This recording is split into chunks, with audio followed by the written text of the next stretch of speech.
So guys इस video में बात करेंगे एमसीएक्स लिमिटेड के बारे में। आप व्यूअर्स की काफी सारी रिक्वेस्ट थी, लेकिन कल है 1 अप्रैल और आपके इंटरमीडियरीज एमसीएक्स भी उसका पार्ट है।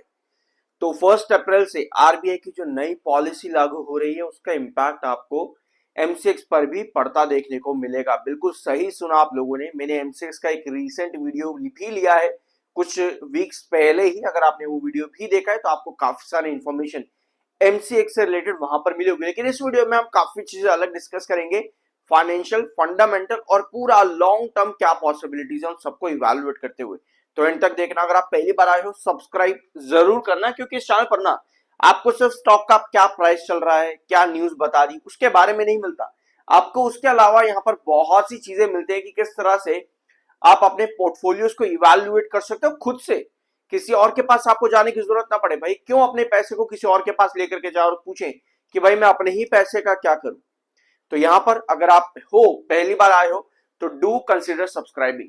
आरबीआई 1 अप्रैल से क्या लागू कर रहा है आपका मार्केट कैपिटल मार्केट इंटरमीडियरीज पर जो आपकी प्रोप्राइटरी ट्रेडिंग्स चलती हैं और साथ में बैंक से जो ये पैसा उठाते हैं उस फंडिंग के ऊपर रिस्ट्रिक्शन लगा दी है आरबीआई ने कल से। 1 अप्रैल से ये लागू हो जाएगा। इस अपडेट को मैंने आपके बीएसए लिमिटेड हो, एंजल वन हो, सब सीडीएसएल में भी इनफैक्ट मैंने कई बार डिस्कस किया है। तो एमसीएक्स पर भी इसका नेगेटिव इंपैक्ट पड़ेगा। और जब ये खबर आरबीआई ने दी थी इस नए पॉलिसी को लेकर के आने की, तब भी आपको एमसीएक्स पे लगभग 5% का फॉल देखने को मिला था।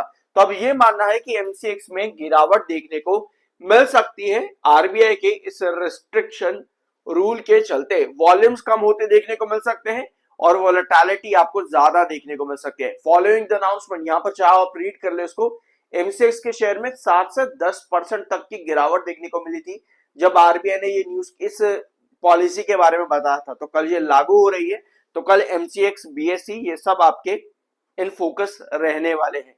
अपार्ट फ्रॉम दिस आपके एमसीएक्स ने बहुत बढ़िया काम किया है रिसेंट टाइम्स में और वो रिटर्न्स भी चार्ट पर नजर आए हैं इन्वेस्टर्स को।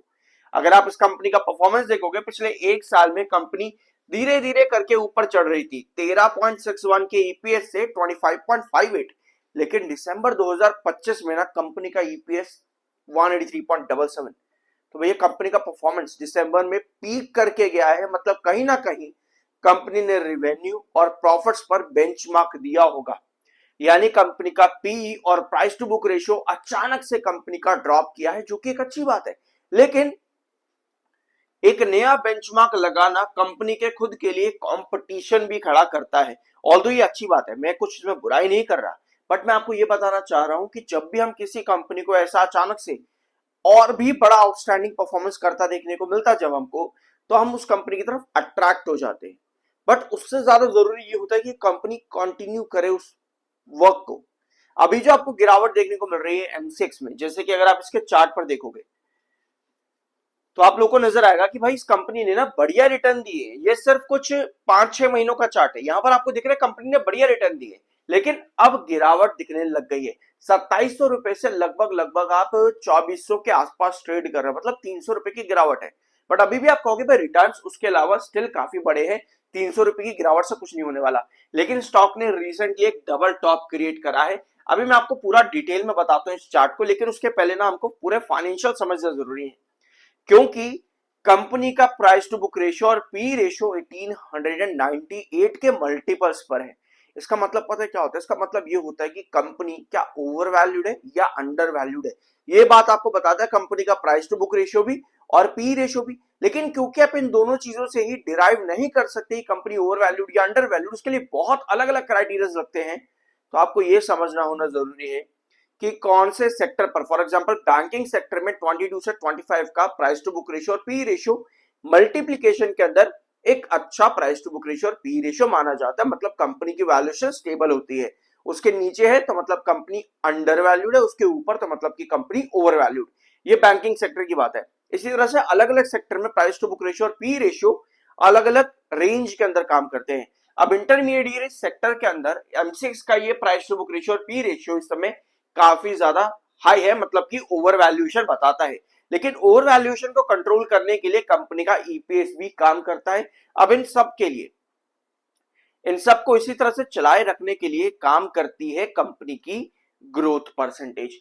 जैसे कि कंपनी ने 121% का ग्रोथ दिया, अब आप इस 121% के ग्रोथ को देखो और यहां पर रेवेन्यू 666 करोड़ का, ये दोनों ही एक बड़े बेंचमार्क है आपके एमसीएक्स के लिए, बहुत बड़ा बेंचमार्क है। कंपनी ने मतलब पिछले 3-4 साल का जो आपका पूरा ये क्वार्टरली रिजल्ट है, पिछले 3-4 साल में कंपनी ने इतना बड़ा बेंचमार्क कभी नहीं दिया है। मतलब कि भाई अगर कंपनी अब 600 करोड़ के रेवेन्यू पर जा रही है तो भैया मार्च जब आपका अभी आने वाला है ना 2025, यहां पर भी कंपनी को 600 करोड़ देना है, यानी कि 121% पिछले साल में ग्रोथ इतना कंपनी को चाहिए, यानी कि 291 2025 मार्च में कंपनी का इतना रेवेन्यू था, 121% अगर आप कैलकुलेट करोगे तो ये लगभग लगभग 610 करोड़ के आसपास का रेवेन्यू कंपनी को चाहिए। यहाँ पे लगभग 610 करोड़ का रेवेन्यू कंपनी को निकाल करके देना पड़ेगा ताकि कंपनी इस ग्रोथ को कॉप अप कर पाए।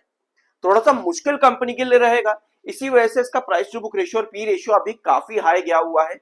और साथ में प्रॉफिट में अगर आप देखोगे तो कंपनी ने 400 करोड़ का प्रॉफिट दिया था और 151% का ग्रोथ था, यानी कि भाई कंपनी का पिछले साल मार्च में कितना प्रॉफिट है, लगभग 168। एक बार इसको कैलकुलेट कर ले, देख लेते एक बार सही तरीके से। यस, सॉरी 135 करोड़ का है, ठीक है। ये प्रॉफिट बिफोर टैक्सेस है, ये आपका प्रॉफिट था पिछले साल मार्च में 135 करोड़ का, यानी कंपनी को 151% का ग्रोथ चाहिए 135% पे, यानी भैया एक बड़ा नंबर कंपनी को लेकर के आना पड़ेगा इस बार। कितना हो जाएगा लगभग, ये लगा लो आप 165, सॉरी 165 नहीं, आप इसमें अराउंड लगभग आपको चाहिए 200 करोड़ के आसपास का।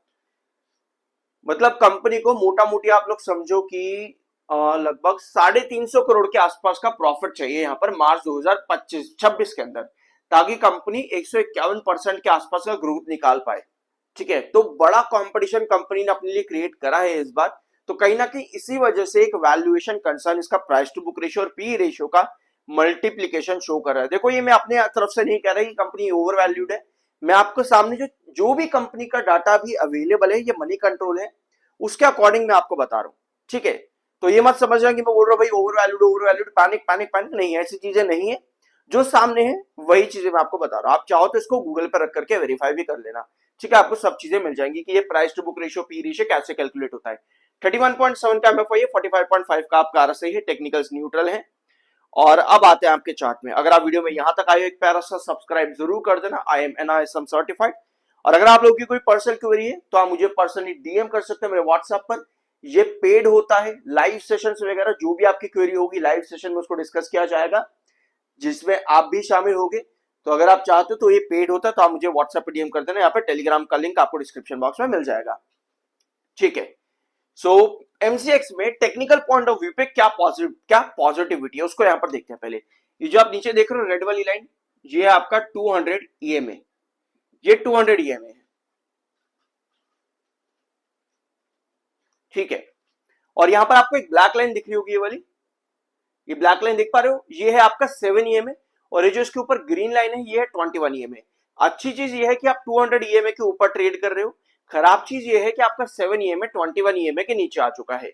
और जो 7 ईएमए है वो एग्जैक्टली आपको ये जो लाइन देख रहे हो आप यहाँ पर ब्लू वाली 2430 2430 का ये ट्रेंड है, और ये बहुत जरूरी ट्रेंड है एमसीएक्स के लिए, क्योंकि इसके नीचे आपकी बेस लाइन लगभग 2210 के पास बन रही है। मतलब 2430 और 2210 इसके नीचे आप ऑलरेडी आ चुके हो, क्योंकि 7 ईएमए 21 ईएमए के नीचे, तो कहीं ना कहीं एक बेयरिश सिग्नल यहां पर क्रिएट हुआ है।